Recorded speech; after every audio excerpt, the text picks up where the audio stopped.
I see Amy and she is on time. So you know what? We're going to go ahead and get started. Maybe we can give it another minute and then give people a chance to get signed on. And then we'll get started so we can finish on time. We might end up finishing early. Hi, Amy. Did you have a good weekend? I did. Working. No, you had at least one day. You had to at least hunt for, well, eggs are a high commodity now. Did you search for eggs or did you guys use something else? Oh, I'm past that age, but we still gave our kids a little something.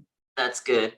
I read an article a week or two ago where they were like, are they going to use potatoes instead of eggs? I'm like, okay, is it that bad? Yeah.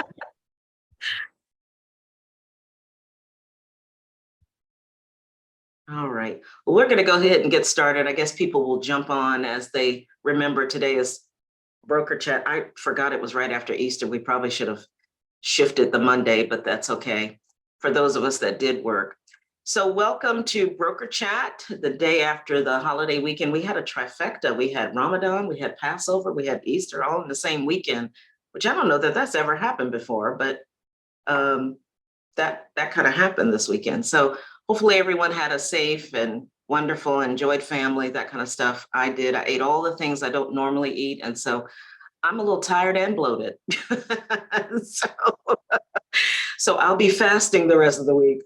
So we are here today with Tom, myself. I'm the managing broker in the Midtown office, and Tom is our qualifying broker for the Heart of Atlanta. And Broker Chat is held every other Monday, every month for an hour from 12 to 1 for those of you that are new to the call today. And we basically talk about topics that we see quite often. We beat to death earnest money and financing because those seem to be the two biggest problems both of us have. And we still shake our head that as much as we talk about it, it just continues to be this black hole of, I'm not sure if I'm doing this right. So that's why we have Broker Chat, so we can continue to remind you. Also, this is an open forum for you to ask us broker questions. Maybe you had a situation this weekend. Maybe there's something that we say here or someone else says here, and it triggers you to ask that question or reminds you to ask that question. We are an office, Heart of Atlanta, 6 offices. And if you, I wanted to remind you of this because I had this come up as well. If you are co-oping with any of the 6 offices within the Heart of Atlanta, that's considered designated agency because Tom is our qualifying broker. So a broker who manages several offices would put us in a designated situation, not a dual situation. So I had a couple of people confused about that. And I taught contracts last week for 2 days, and that came up and we talked about that. So if you don't know those 6 offices, we can go over that at the end, or you can ask your question. This is your forum, not mine. So if you have questions, you can jump in, raise your hand. I'm not always looking to see who's raising their hand. So if you have something that you want to jump in and ask, just unmute yourself and the floor will be yours. So we're going to start out with talking about financing contingencies. We have a guest on today, Robert Henley, who's with Supreme Lending, and I've asked that he sit in to kind of answer all those questions in finance and guidelines that I don't have memorized. So he was so gracious to say yes. We had contract class last week and he sat in on that, and I kind of put him on the spot. So I said, let's keep it rolling and show up on Monday as well. So thank you, Robert, for being here. I'm going to share my screen now to show you some of the forms we're going to talk about. So if this is kind of a review for you, great. If it's news to you, please feel free to jump in. This is 2023. By the way, can you see my screen? Yes. Okay, perfect. Yes. Is it large enough for you to see it? Yes. Okay, beautiful. So let's start out with the conventional loan contingency. Now, our forms change every January, and this form changed this year as well. And I'll scroll down and show you that in a second. But for those of you that have not, maybe you've not written a contract yet, if the person is not paying cash, and I did not put the cash exhibit in here because cash is cash, and I didn't want to take time on that particular form. But if a buyer is going to fund through a loan or a mortgage, then you will have to add this contingency to your purchase and sale agreement. So we have conventional, we have FHA, we have VA, and then we're going to touch really quickly on loan assumption. And you might go, loan assumption? I'll tell you why I'm bringing that up. So let's go back to conventional loan. The conventional loan, you obviously would fill out the offer date, the property.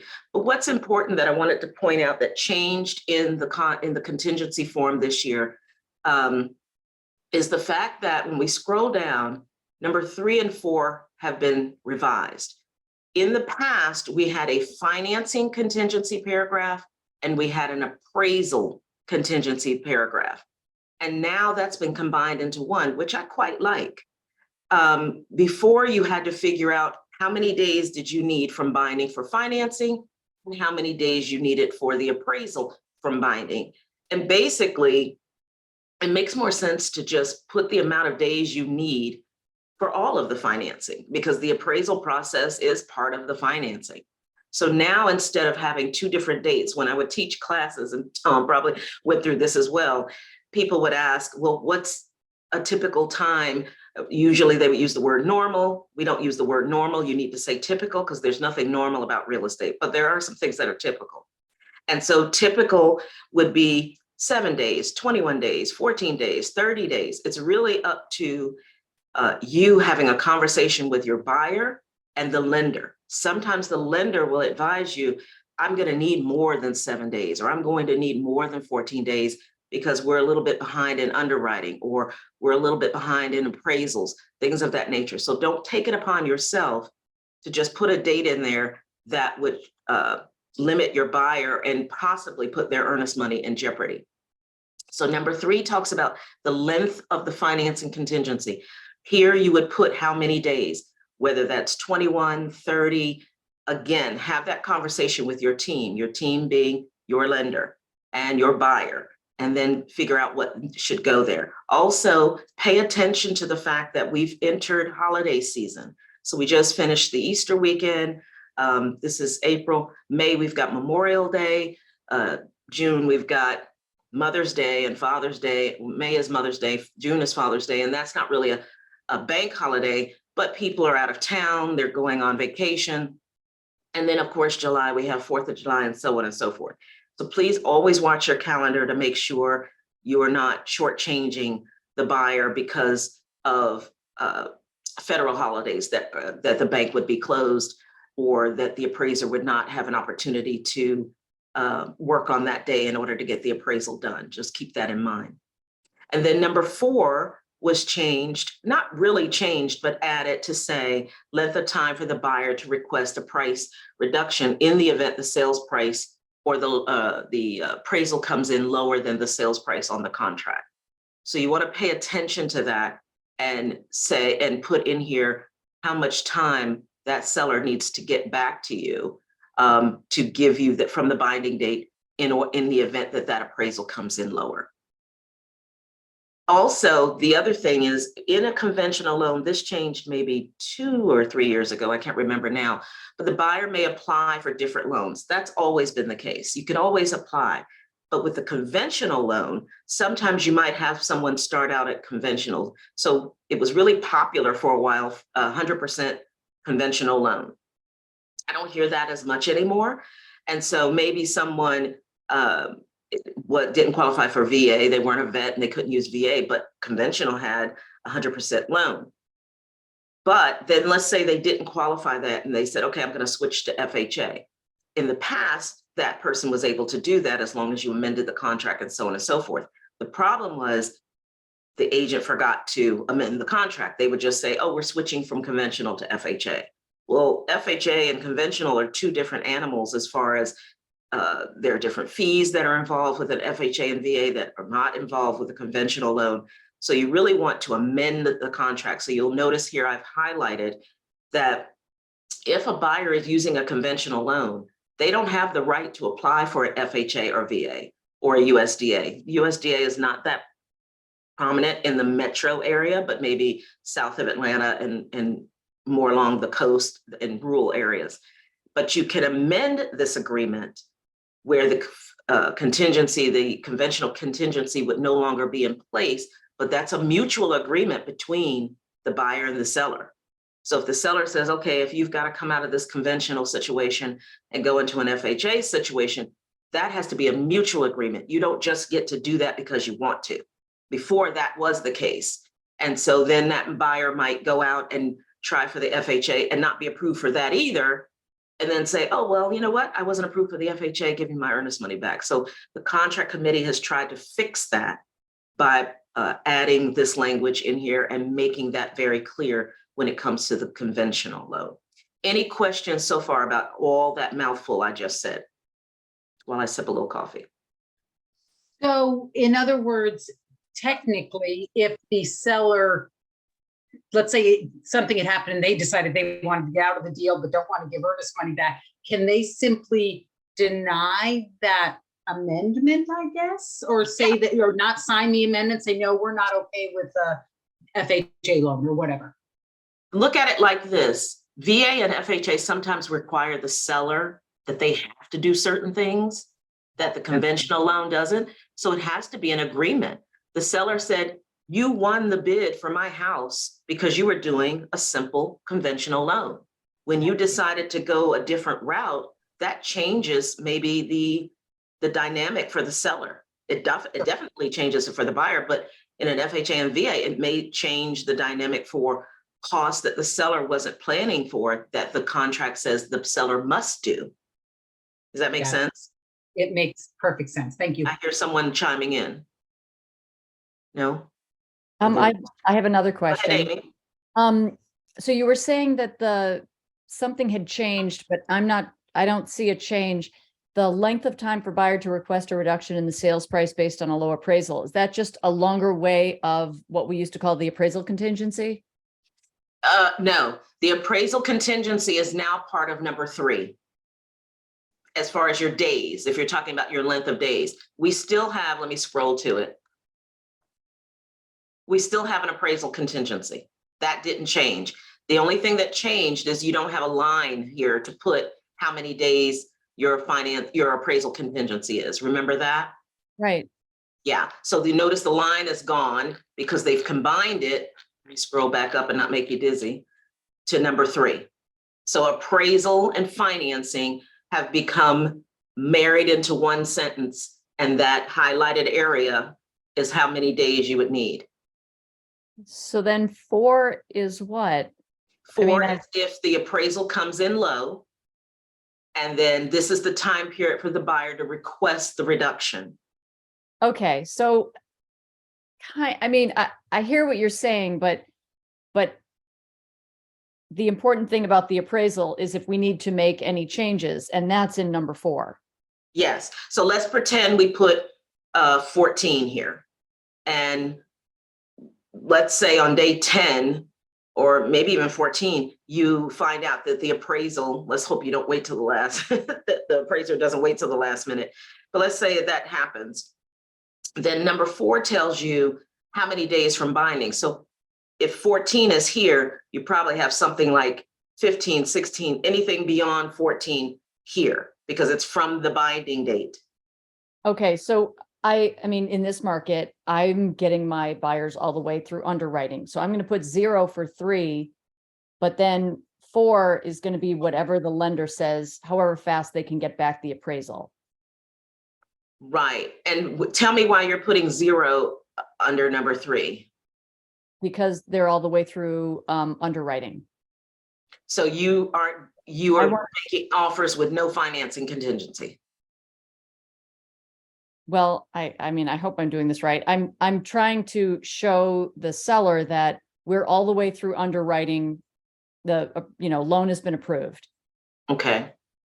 Okay. And we still want the option to talk about the appraisal if it's super low. Right. Okay. So you're counting from binding. So whatever your binding date is, and if you know when your appraisal is going to be done, you've got to be able to put something in number 4 because it says shall be blank days from binding agreement date. Okay, so I just wanted to confirm, I can put 0 for 3. And if my lender is telling me I can get the appraisal back in 5, I could put 7 for 4. Correct, based on the description you just gave. Yes, if my buyers are all the way through underwriting and confident they have the loans approved. Yeah, that makes me a little nervous. Does that make you nervous, Tom? Is he still on? Yeah, I'm here. Yeah, it makes me a little nervous too. Mhm. Unless you've got a clear to close, you should put some date in there, I would think. Yeah, because see, you're saying you're taking it all the way through underwriting, and when Robert jumps on, he can explain that a little better. But to me, 100% you're done is clear to close, in my opinion. Because what if that person loses their job? What if they go out and use their credit card? What if they go out and do something to mess up that whole "you're beautiful" and you went underwriting? You know, it sounds like you have well-versed buyers that you're having good consultations with, but that would make me very nervous because by putting 0, you're telling the seller, we don't need a financing contingency. We just need the appraisal. And then if it doesn't come in where it needs to be, then, you know, we're giving you X amount of days to agree to lower the price, or we can get out of the deal. But that you're only leaving the appraisal to get out of the deal. You're not giving yourself any space in case something happens with financing. That is a strategy in order to win a bid, but I just feel like it puts your earnest money at jeopardy. Wow. Okay. Well, then I'm going to need some strategies to, you know, win a bid, because this market is nuts at certain price points. And, you know, I just want my buyers who are financing to be as competitive as possible. Yeah, we're not saying you can't do what you're doing. Yeah. It makes us nervous because if Okay. something, you're not leaving enough wiggle room for anything. And I get exactly what you're doing. It's a strategy. That's why I asked the question. You're putting 0. So I knew it was a strategy, but it makes me a little nervous that if anything goes wrong, interest rate goes up and maybe they don't qualify now, or whatever the case, you've not left any room for them to get their earnest money back. So what's a number that conveys like these are really well qualified buyers and they're not planning on leaving, and, you know, but without scaring off the seller? Well, the conversation with the listing agent, you start there and you Okay. can say, and also you probably have some kind of letter from the lender. And I would also, I know in our office, we ask the loan officers to call the listing agent to say, Right. you know what, they're pretty much all the way through underwriting. We just need to do an appraisal. And I'm going to tell you that strategy is a lot stronger than trying to play with the numbers Okay. on the contract, because a seller, they don't know your buyer. They just see black and white paper and they're looking at numbers and comparing it if it's multiple offers. But to get a personal call from the loan officer saying, hi, I'm Robert and I'm calling on behalf of Deborah Blue's loan. She's fully underwritten. We just need to do the appraisal, blah, blah, blah, blah, blah. Okay. Would you agree with that, Robert, Tom? Yeah. Yeah. And I mean, you know, that's something over, especially the past, you know, 2 or 3 years that I've done very often, because, you know, you're right. I think Amy was asking that question, and, Yes. you know, that's to compete with cash, which is what, you know, a lot of what 2020 was, a little bit of 2021 as well, not so much right now, but to compete with cash, you do definitely want to make a competitive offer. And sometimes just dropping off that financing contingency or even appraisal contingency, you know, we see that now and then. Like Deborah said, I mean, it's risky, it's a strategy. You know, brokers aren't going to love that, but we do see it. And I think more importantly than a low number there is a connection that I can make with the listing agent to say, hey, you know, to say exactly what you've already said, but from, you know, the horse's mouth. We've already run her through underwriting. We've already got all of the conditions. So basically we're clear to close contingent on, you know, an appraisal and just like a final, right? And I'm impressed with that. If I'm the listing agent and the loan officer, number one, they're engaged. Number one, they're professional. They know what they're doing. And I've never had a situation where the loan officer called and it didn't close. That, if you're a listing agent on this call, that should be very comforting for you to communicate to your seller, whether it's a three-way call or whether the lender calls the seller direct, however you want to do that, because most agents, when they get a loan letter as a listing agent, they don't call the lender to see where the buyer is in the process. And so when the deal starts to fall apart, then everyone gets upset. They want to call the broker. Everybody's up, rolling around like a 5-year-old on the floor, instead of, if you had called the loan officer from the beginning, then you would know where they are. A loan officer might say, oh gosh, you guys put 7 days, we're behind, we need 14. And so then you don't look as strong as, talking to the loan officer at the beginning and then having them make a little courtesy call to your buyer and seller. So Amy, hopefully that's a strategy that you could add to your process. Yes, no, maybe. I was on mute. Yes, thank you. Okay. All right. Number 5, I highlighted when we were talking about not applying for different loans if you're working with conventional. So up here where it says approved mortgage lenders, that should always be filled in. Now there's a strategy there. A buyer's agent might not want to put anything there, but a listing agent should request that something is there, because number 5 says that a loan denial letter, as that term is defined below, must be for the loans described above. So if above, this person is getting a first mortgage loan and we fill out all the terms here, it's referencing number 1, and then it's also referencing the loan officer that is placed here. So a lot of times I will put 2, because maybe my buyer is working with someone I've recommended, and maybe they're working with their bank or their credit union. So both of those lenders, notice it says lenders, lender or lenders, you can put more than 1. So that means anything placed here, the loan denial letter can come from those particular lenders. If your buyer decides to try a third party and they did not list it on this contract and they get declined and then try to get out of the deal with that third person that's not in here, that's not going to fly. Okay, they're going to give up their earnest money because that wasn't an approved mortgage lender when the seller accepted this offer. It does not take away the fact that the buyer can look for another loan, but they lose the right to use that party that's not listed for a decline letter.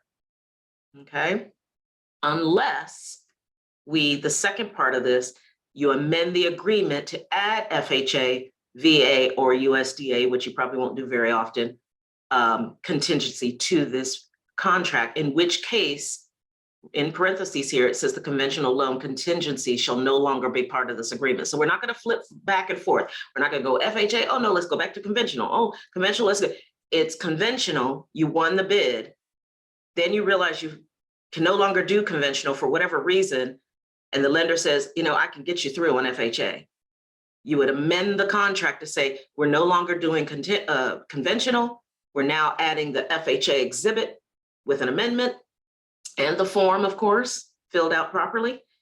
And now the contract moves forward with the FHA contingency. Now, here's what I've noticed, and Tom, you jump in if you've had this. An agent exercises number 5, and they forget about the contingency dates and the appraisal dates, okay? Because now we have to switch from a conventional appraisal to an FHA or VA or USDA appraisal. So if you are going to change, do you still have the right for an appraisal contingency? Or did you already use up all of your time when you made this switch? So don't forget that part. Maybe a seller might say, you're welcome to change loans, but we're not giving you any more time for appraisal or whatever. That's your choice. So keep that in mind if you have to change. Was that confusing or did everybody follow?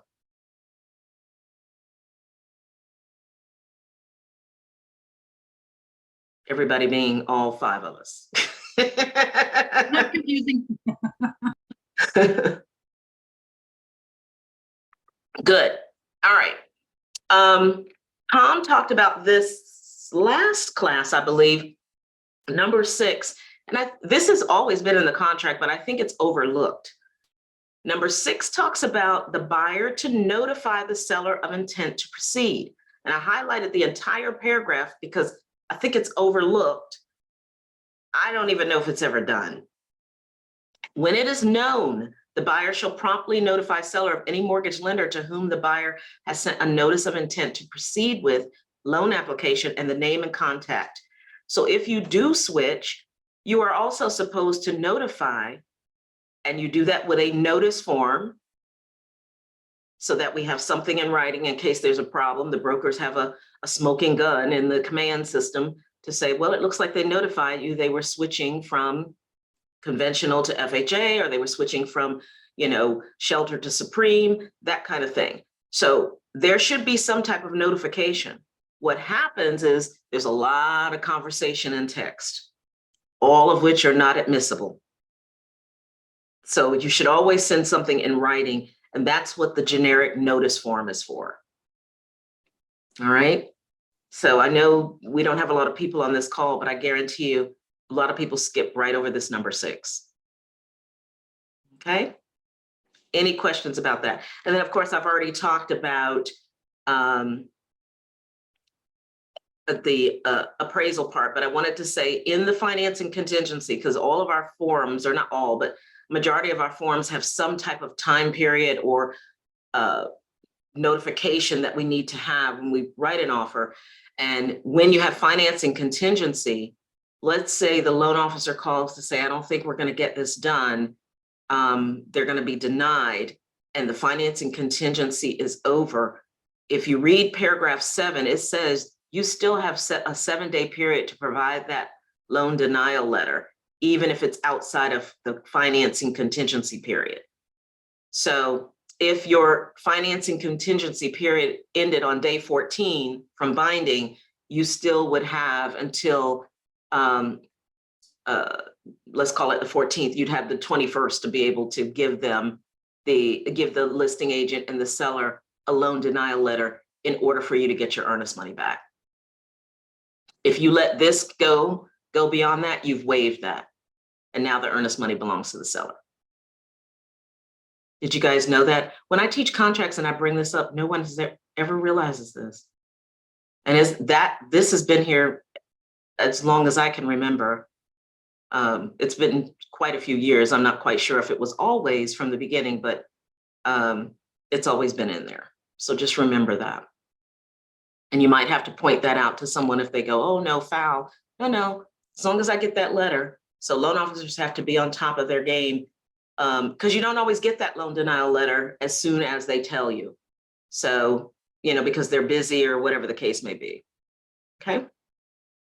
So that's enough about and then we talked about the appraisal contingency also. By the end of the period in section 4, which is the date that you put in, then you're going to provide the seller with F713, which is the amendment to the sales price. And when you send that amendment, you also send a copy of the appraisal so that the seller and the listing agent can see that the home did not appraise. Of course, as listing agents, you can appeal. And I'll let Robert talk about what appeal is, but you can also appeal. But if you appeal with receipts. They want to see proof that it's supposed to be, you think it's worth $550 and it came in at $500. So where are the receipts? So you can go on Remind, you can go on RPR, you can go on MLS, Georgia MLS, FMLS, and look for additional comps. Remind will show you off-market properties that maybe the lender didn't, the appraiser didn't catch. So it's your job, both buyer and listing agent, well, definitely the listing agent, to appeal this and help that seller find comps, because your seller will always tell you, well, my neighbor sold for, but if the neighbor didn't give them a copy of the CD, we don't have proof. So we have to give the lender proof in order for them. And guess what? Sometimes you can give them proof and they're still not going to give you that appraisal. They're, it's their money, they're lending. And if they don't feel like it was worth that, then so be it. It happens a lot with renovated properties. When they've been renovated very quickly and they're trying to figure out, well, how did we go from, 200 to 750? We think it's really 650. So it's really at their discretion, but you do have the right to appeal. Okay. All right, let's jump over to, real quick, the FHA exhibit. So the FHA exhibit, basically the first page is pretty much the same. We already talked about approved lenders, length of your financing period, same sentence, applying for a different loan, same situation. The only difference is in the FHA, and I'll talk about both at the same time, the FHA and the VA, there's an amendatory clause. And one of the things you want to remember to always update is make sure, because sometimes the lender, even though you've already bound the contract and you've turned it in, they may come back to you and ask you to redo this form or have all parties sign this form. Because if you've used a counteroffer form, the counteroffer says everything behind this counteroffer was accepted except for the items that are on this counteroffer form. But it's not unusual for a lender to come back and say, it is our policy that we need this FHA form or this VA form signed by all parties. Don't panic, just do it so you can keep the process moving. It's not going to hurt anything. It's just that that's a requirement that they may have. And on that one, just really quick. Sure. So there's a dollar sign right there. That one has to be the actual agreed upon contract price. More often, not more often than not, but very often, people write in there, purchase price or sales price or contract price. It has to have a number in there. I didn't know that. I've not seen anybody do that. Have you, Tom? No, Tom said no, he's not seen anybody. You're exactly right, Robert. There's a dollar sign there for a reason, meaning we put numbers. So that there should be a number there. And then if you're countering back and forth of that number change, you need to update that FHA exhibit anyway. Okay.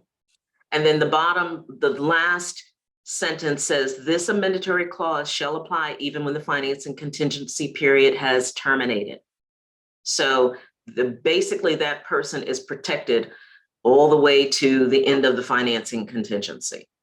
And this is always confusing to agents that they don't see an appraisal section in the FHA and VA form, but the amendatory clause. And it is a government-backed loan, so that it's protecting that consumer. And this is the way that they have endorsed this type of lending. And so we have to respect that. There's not anything to get around that. That doesn't mean the person couldn't still breach the contract in other ways. But as far as the amendatory clause is concerned, if they haven't breached anything else, then they would still be entitled to their earnest money back. Okay. I've not done an FHA in forever. And the last time I did one, I believe the mortgage insurance premium was 1.75, but there's a lot of hubbub about some changes in FHA. You want to touch on that while we're on this form? I believe that they've lowered the MIP. Is that correct? Yeah, it's still the 1.75 upfront, but it went from 0.85 monthly to 0.55. Okay, so for those of you that work with buyers or even with sellers, what that just means is that's going to save money for that buyer in the 30-year run or 15-year run, whatever it is they're getting, as far as, and that was I think that came out to kind of help people qualify a little bit better and save some money in the long run. And so what if, Robert, what if they already have an FHA loan? What kind of 36 touch could we send out about that? I don't know if it's actually like retroactive or anything. I think once the okay. loan is made, it's set for the duration of that loan. But it's not, it's not a bad point to reach out to and touch just for information purposes, because people may want to buy or sell and buy again. So or more. Okay. Yeah, I didn't know if that affected anyone, grandfathered or retroactive or anything like that. So yeah, that's a good point. A 36 touch could be, you have an FHA loan. If you're thinking about selling and using FHA again, those percentages have gone down, and that's, sometimes people don't even know what that means, but you're the expert. You're the person who boots on the ground to keep your clients and customers aware of what's going on in the real estate market. So that's a good touch if you're doing that sort of thing. All right, any questions on the FHA? VA is still very similar. We've got the terms that we would put here. We don't see too much second mortgages, although that may show up again, but I'm not really seeing it yet. And then of course, the first page is still the same: approved lender, length of financing contingency, buyer can apply for different loans, financing contingency as far as the time period, and then of course, the amendatory clause, which is number 12. Okay, with the VA, the difference is when you're dealing with a vet, and my dad was a vet, that depending on the vet's DD 214 and their specific, for lack of a better word, ranking, meaning are they a reservist, were they active duty, or are they retired? A lot of them will have a different funding fee for that. So, and sometimes disabled, because the disabled typically, and you can correct me, Robert, they don't usually charge them a funding fee, but there's different levels of disability as well. So I won't get into that because that's a whole VA class, and not really anything as the realtor you need to be aware of. But if your buyer, and it's a shame, a lot of vets don't understand their benefits. And so if you can at least give them a few bullet points, then the rest of it can be done by the loan officer. But there's a VA funding fee. And the reason we don't have a certain percentage like we do with the FHA, for the very reason I just told you, there are certain levels of a vet. Most of them, just like FHA, will add that to the loan. And then of course, if they have a certain DD 214 is their certificate of eligibility. And the term is called DD 214. And that no VA funding fee probably applies more to those that qualify under a disability type situation. Do you have anything to add to that, Robert? No, you nailed that. I mean, the VA funding fees, the only thing to mention there is that the VA funding fees just went down a little bit. Oh, good. I didn't know that. So it's now a better time for a VA, but VAs are amazing loans. If everyone could get a VA loan, everyone would get a VA loan. I mean, that's right. Interest rates, that's right. No down payment. It's very low, mortgage insurance, or for the funding fee. I'm sorry, no mortgage insurance, but the upfront funding fee is low. And as you mentioned, with the disability, if you're a disabled veteran or active duty, you've got no funding fee. So yeah, good loan. Thank you for saying that. Growing up as a military brat, as they lovingly call us, I'm always disappointed when I hear about an agent saying that the loan officer suggested they not use their VA and we've got 100% conventional, let's go with that because it's easier or whatever. And the reason that all of us are on this call and all of us have the freedoms to sell real estate because of a vet. So I get really cranky when, and I take it really personal when people are misbehaving with vets, because so if you're on this call and you've served, thank you for your service, but I really strongly believe they've earned this and we should respect it. And I think the last time Supreme talked about VA when I was in a class, it's probably one of the easier ones to do. So I mean, I might be wrong on that. I think a lot of people have a lot of myth and misunderstanding about the appraisal process. Oh, it's going to take forever. But during 2020 and even before that, I heard that the VA was moving faster than some of the conventional loans. So go ahead, Rob. There's big, USAA and Navy Fed. Those are like the two biggest names when you're talking about VA. And that, unfortunately, to that point, even if you scroll down, if you go to their website about mortgages and scroll down to the bottom, they say their time frame for a VA loan is 45 to 60 days, because that's just how long their systems take. So everyone thinks, oh, well, these are the number one and number two lenders that do VA loans, so all VA loans must take that long. But a good lender, a local lender, yes, the appraisal is a little slower sometimes, but we've closed VA loans in 10 days before. So it all comes down to, yes, the longest component of the VA loan is the appraisal process, but by law, the appraiser has to get the loan or the appraisal report turned in within 14 days. So that's the timeline for a VA loan. It should be is 14 to 21 days. Yeah. So, that's just my 2 cents on VA, but let's lead with facts and not with myth when it comes to VA. They're perfectly good loans. They are, backed by the government, and there's a reason that they exist, and we need to respect that. Anytime I'm talking to a buyer, I will always ask, are you a vet? And there are times when they're like, oh yeah, I am. Have you used your VA? No, I haven't. I'm not sure how to do it. And then I'll explain that to them, because they forget sometimes they have these benefits. But it is part of my conversation anytime I talk to a buyer. So, and they might appreciate that, or they might say, oh, no, I don't want to do that. I'm going to go this route, but at least remind them that they have these benefits. Okay. Any questions about VA or misunderstandings about it or anything like that? One of the things I wanted to point out on this form. So remember in the conventional where it says, if you're going to switch to FHA, VA, or USDA, it has to be a mutual. And I think either Amy or Carlin asked this question.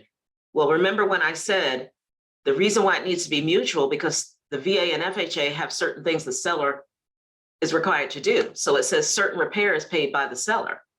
Okay, so that might not be something that the seller factored in when you won the bid as a conventional buyer. And now you're switching to VA, and I might be susceptible to some repairs that I wasn't planning on doing or paying for. So just make sure that that's one of the reasons why you can continue to look, you can continue to change it, but it has to be mutually agreed on, because that might mean some additional fees.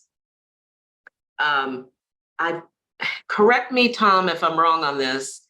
I think 15 was changed because there was a time that the seller had to provide a termite letter, and now it's the sole expense of whoever. This is a negotiated item now. Is that correct? That's the way I understand it. Yes. Okay, that was new. I took contracts while I was out a while, or the training of the contracts. And so I had to go back and refresh my mind when I taught last week, because I was like, I don't remember this. And I'm not sure if this changed this year, or if it was last year. I want to say it changed this year. But now the buyer or seller would provide that termite letter, where before this paragraph used to say that the seller had to provide that. Okay. So just make sure that that box is checked. Otherwise, if it's not checked, it's silent in the contract, and you're going to need to negotiate it. And when it's silent in the contract, sometimes we end up paying for those things. So just make sure that one of those boxes are checked and agreed upon. Also, home warranty. If the improvements on the property are less than 1 year at the time of closing, the seller shall. So again, another situation that if you change from conventional and you go VA, now the seller has some obligations to a home warranty, which is, only $300, $400, $500, $600. What I said, three, it's not 300, 600 or more. Then now the seller has to provide that, not has to, required to provide that. And that might be the difference between your deal being accepted versus someone who's not asking the seller to give them that. So just be aware that that warranty is still the same, but the termite letter changed. Any questions about that? And that was all I was going to say about VA. Do you have anything else to add, Robert, about VA? No, you got it. You nailed it. All right. So as we get close to the end of we've got about 15 more minutes. I kind of brought Robert on mainly for this. Tom and I have been in the business for a very long time, and we remember loan assumptions. And my first home right out of college was an FHA loan. I had an 8% interest rate when rates were like 12 and 13, and 8 was good. But my FHA loan that I got was also assumable. And assumables kind of went away after, I want to say that 1984. I wasn't a realtor then, but when you look at the fact that in 2020, we had interest rates of 2% and 3%, and now they're at 7%. Is this not an opportunity when you're going on a listing appointment and maybe that seller received one of those type of loans that a buyer could assume if possible? And here's the benefit of loan assumption. If that person has a loan that can be assumed, and let's say they only owe 15 more years on the loan, wouldn't a buyer love to assume their loan that might be, let's call it 5%, and only 21 years left on it versus 30 years? And how quickly that would put money back in their pocket, possibly equity. Basically, when you do a loan assumption, you still sell the house, let's call it 550. Well, let's call it 450. You still sell it for 450. And the seller makes money on the difference. Okay, that's how normally you would close on a loan, you pay the commissions, you pay closing costs if that was negotiated, and the bottom line is the profit. The seller walks away with their profit, the buyer walks away with keys. Okay, but in a loan assumption, you might think, well, then how does the seller make money? Well, you're still selling the house for 450. They're just assuming that new balance, and the buyer has to bring the difference to pay the seller. Okay, so that's just like a simple stick figure way of explaining it. But I want to kind of turn this over to Robert and show you this form that if you run into that, we do have a loan assumption exhibit. And I would always ask the question to the listing agent, hey, could you check with your seller and see if they have a loan that can be assumed? And you'll get some agents that go, oh, no, that stopped in 1984. No, there's still some loan assumptions out there, and I'll let Robert speak on that. But the form, the way you would fill this out is, the buyer will assume that existing mortgage. You're going to determine the price that's going to control. The name of the lender, the listing agent, and the seller would need to provide you with the lender, the loan number, the original loan amount, the balance, and the current interest rate. They would tell you what the monthly PI is, because the tax and insurance, of course, would be today's tax and insurance. And what type of loan assumption is it? Is it an FHA, a VA, convention, or other? Could be a private lender. There's lots of those out there. And then what's the maturity date? So every homeowner gets a amortization report when they close, and that's what the maturity date would be. So that's the basic form. And then I'm not going to go through everything here because I want to leave more time for Robert to talk about it, but it still has all the same things in here that we would have in our normal financing contingencies, as far as there's a financing contingency. Let me see, there's an appraisal contingency, what type of appraisal is going to be done, all of that. So I've done these in the past. It's been a while, but I've done these past 1984. So that is because I asked that question. And the only difference with loan assumption is a vet can only assume a VA loan, a VA and a VA, not just your regular buyer can't assume a VA loan. But if they're a vet and you ask that listing agent, hey, is this a VA loan on this property? And they say yes, and you're working with a vet, you might have an assumption situation. So Robert or Tom, do you want to add in there? Because you've been around for a while. You probably saw these as well. Did you ever do any of these? Did he leave us? It looks like he did. All right, Robert, I'm going to give you the floor then and kind of talk to the group about this loan assumption and how this could be another financing nugget in their arsenal of things to put out there for their clients. Yeah. So, I mean, as Deborah mentioned, this is really just a tool that you'll have in your kit that'll show your buyers and even sellers that you're just, you're a professional, your industry, you've sharpened your axe. And really predominantly what this can do as far as creative sort of offers is help your buyers. Right now, as Deborah mentioned, there's a lot of government loans out there, securing or being secured by these houses on the market. So, whatever your database looks like, there's a good chance that maybe even half of your buyers, depending on where you work, have currently purchased a home and are living in it that has an FHA mortgage on it or VA mortgage. So, and statistically, because I think it's like 90+% of all mortgages were either refinanced or created in the past 3 years. So statistically speaking, anybody that that has an FHA loan probably has a rate below 5 or even below 4. So, with that being the case, it's a really cool tool. So you can tell your buyers, look, we're looking at this house. It's got an FHA mortgage on it. I was using, Deborah threw out 450. I was using easy math just because, I can't think numbers and talk at the same time. But I'm not sure if that's a bad trait for a loan officer, but, $100,000 house, we can extrapolate that. But, essentially what you're doing is you're offering the chance to your buyer to say, okay, these people have a 70% loan on their house, which means they bought it for 100% of value. They might have taken out a 96% loan because they put 3% down, but now they've paid it down 30%, or even the house is just appreciated. And so now you're basically, what you're looking at is the opportunity to take a mortgage with a very low interest rate. At FHA rates today, let me pull up the so Mortgage News Daily is a good resource for looking at active rates based on lender data. So this isn't based on like sales and websites and clickbait. This is based on locked loans from real lenders. 30-year FHA mortgage today is 6.15 as an average. So if you're looking at, potentially and probably 2 points lower, that's huge. Not to mention the fact that that is also giving the seller some incentive. So maybe your offer sticks out because your buyer's going to be saving thousands of dollars a year with that lower rate. So maybe your buyer can offer a little bit more to the seller because of that. Obviously, it has to be in the realm of appraising for the value of the home, but there is incentive there. And so the sellers see that, the buyers see that, but they don't know about this unless you tell them about it. And that's the big thing that Deborah was mentioning, because they never really went away per se.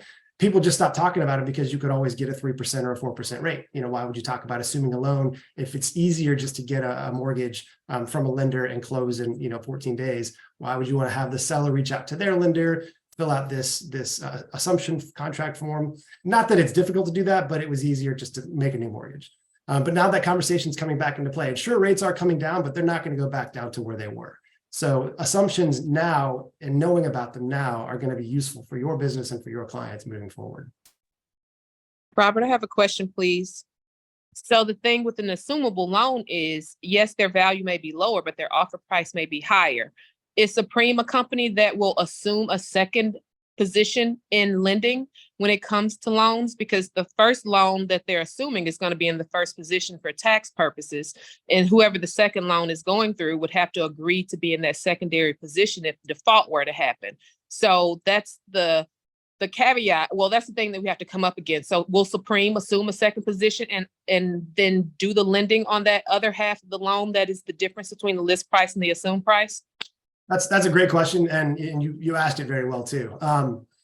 So no is the answer to your question, and most lenders will not. So if you have a buyer, Joe, and Joe wants to buy this house, and there's a 70% loan on it at a 3% rate, so they want to do that deal.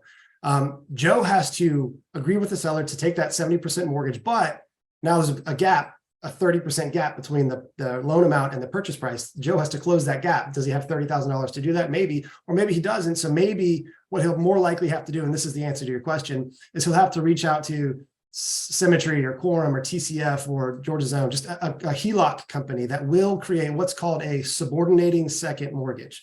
And that's the key word there, subordinating, because that 70% loan that the seller has is a first lien mortgage, which means it will not subordinate. So you have to get a second mortgage that will.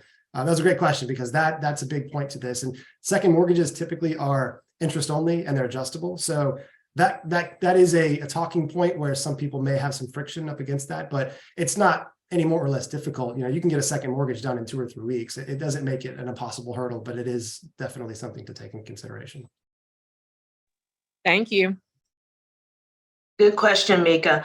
The other thing too is, I put it in the chat. We also, and I don't know the number, so you have to just look in the table of content. We do have a subordination or second lien GAR form also in there. So if you know that you're going to make this offer and there may be a gap and you have to apply for a HELOC or something like that, you want to submit all of that at the same time. Do the numbers before you make the offer. And that's why asking that question at the very beginning, hey, Deborah, does your seller have an assumable loan on this property? Are they an FHA or VA or something like that, or maybe even a conventional? I doubt that you'll find those that often, but they're out there. And like Robert said, we're not talking about it. It never went away. We just aren't talking about it because the rates have been so wonderful. And here's the thing, the seller may make more money, of course, as long as it appraises. If you're thinking, well, what's the benefit to the seller of doing this? Well, you are paying for getting that great rate. that you can no longer get again. You know, so that's really, sorry about that. I had my alarm on so that we end on time. But at the end of the day, just keep in mind that that's kind of the benefit to the buyer to get that lower rate and less years, and the seller to say, well, I'm not going to come down on my price because for the luxury of getting my interest rate, you're going to pay 450, or using easier numbers, 100,000. Does that make sense?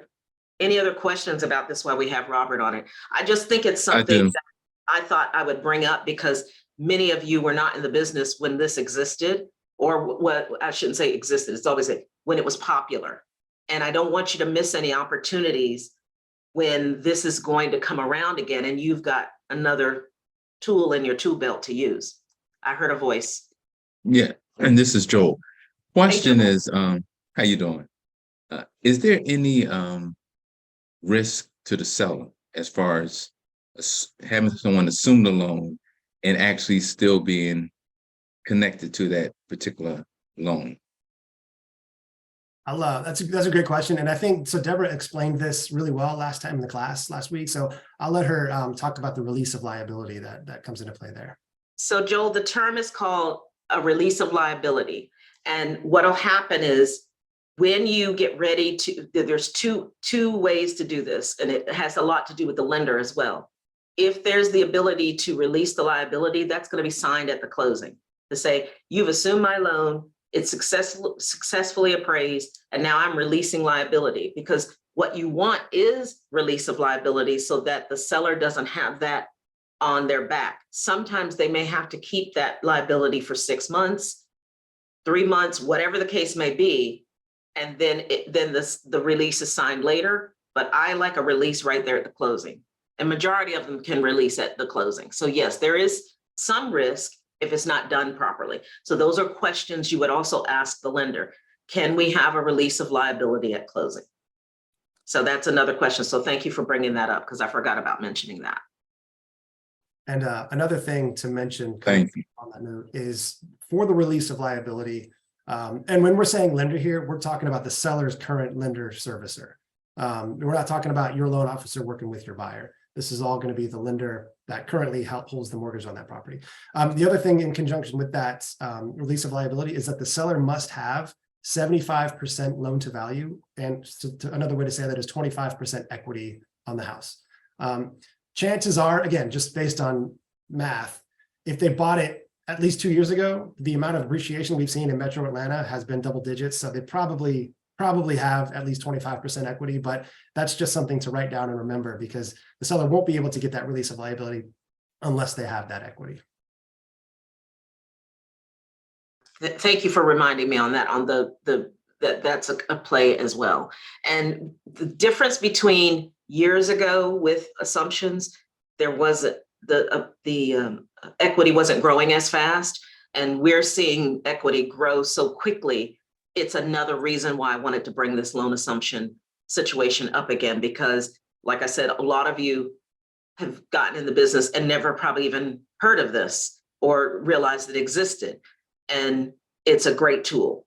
And it's, you know, who wouldn't want to get their first home and instead of having a 30-year loan, have, you know, 15 years left and maybe pay off the home at a lower interest rate. You know, the lower your interest rate, the more you can throw towards that principal to pay that home off quicker. Now, if this person's not going to stay in the home, you know, I would say at least 5 years, maybe this isn't worth it. But if they're going to be in at least 5 or more, 10 years, something like that, it could be worth it. And So just a tool. To kind of extend that sentence, a 6.5% rate on a $200,000 FHA loan right now versus a 4% rate, which would be the assumable one, is a difference of $310 a month.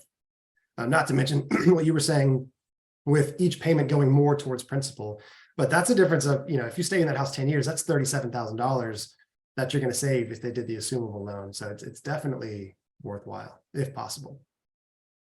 That's kind of how you want to explain it to your buyer, and also for listing agents, how you explain it to the seller, because the seller is going to go, well, why would I do that? I just want to get my money. You're still going to get your money. It's just that they're going to assume your loan, get a general release of liability based on having the equity there, and everybody walks away happy. Seller gets what they wanted, buyer gets even more than what they thought they could get. So if you're not using this, there's only, less than 20 of you on this call today. I just think it's a conversation that needs to continue. And I believe in the Midtown Market Center, there is a class coming up. I don't know the date. They said it in the contract class and I didn't write it down, that the lenders are going to be talking about loan assumptions. So if you have the opportunity to attend that class, to get deeper with it and see examples, I would take it, because I think it's something you guys really need to know and understand. The date is That's quick- April quick- 20th.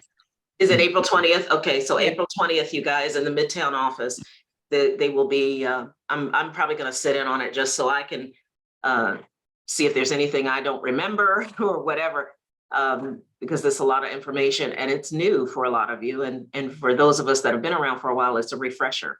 So I just thought I'd dust that form off and tell you about it, because I think some of you might benefit from that and get some really good feedback from especially your database. Check your database.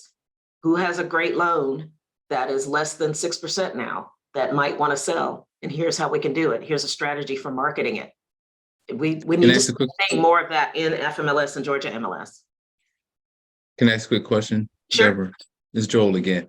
From a listing standpoint and seller accepting someone who's doing the subordinate loan, is it just as smooth as your typical loan, or is it, are there any hiccups that come up later on that could, that you may have to terminate and then start all over again, more so with a regular loan, you may not have to? I'm just curious. So my experience with it, great question, Joel. My experience with it is, once you find out that the loan can be assumed, the original lender is going to, or mortgage company is going to send you the criteria. Okay, so you're going to know your checklist of things that you need to do. I would say, and Robert can jump in and answer this, the longest thing is going to be the appraisal. When can we get the appraisal done? Just like any other loan. But here's the other thing we didn't talk about, Robert. The closing costs are much, much less. The last time I did one, which I can't even tell you what year it was in the early 2000s. The closing costs were $500. It was an FHA loan. It was probably about a 160 loan, 180 loan on the house. And the closing cost was $500. That was it. So it's a smoother situation. You still close with a closing attorney because you're still going to change titles and all that. You're still going to do all the same things. The difference is you're just assuming versus waiting for a brand new loan. Thank you. Yeah. Another savings. All right. Any other questions? I hope that was a wow. I hope that was worth the admission of the broker chat today. And I want you guys to give Robert an opportunity to earn your business and thank him for being here today. If anybody's got some loans for him, please reach out to him. I think he's got his number somewhere. Robert, you want to put your number in the chat? Yeah, but again, thank you. Email. That way, if anybody needs it, I know a lot of us have our partnerships, but I always like to give back to the people that give us some time. Any last questions, even if it's not related to this topic today, that anyone wants to jump in and ask? No? All right, well, we're just a few minutes, 3 minutes past, but I never end on time. I get into all of this stuff, so I want to make sure everybody leaves better than they came. So I hope you enjoyed today's broker chat. Tom is going to have a topic coming up in another week or two. And if there's anything that you want us to cover in the next few broker chats, please reach out to Niala or to Tom and I directly, and we'll do that. I don't think Barbara was on here today. I was going to thank her. I think I already thanked her, but when I was out, we had a I lot. think she wasn't. Was she in? I'm here. was early. I am here, Miss Deborah Blue. Yeah. You didn't have a question, didn't say hello. What's going on with you? You were doing like me, doing Easter such dinner and bloated? You were doing such a good job, and they were asking such great questions. And Robert just had your back today. Yes, he did. Yes, he did. And you remember loan assumptions, I bet, as well. Yes, ma'am. Yeah. So good. So for those of you in other offices, other than Midtown, that spread the word that we will have a class in our market center or, you know, talk to your lenders in your market center to make sure they start talking about this, because I think this is kind of another thing that needs to be dusted off and brought to light. All right, you guys. Well, I have lots of water to drink because I'm bloated from Easter dinner. You have a great day and enjoy this beautiful weather, and I'll see you guys soon. Thank you. All You right, and thanks Robert a as lot. well. Thank you. Thanks, everyone.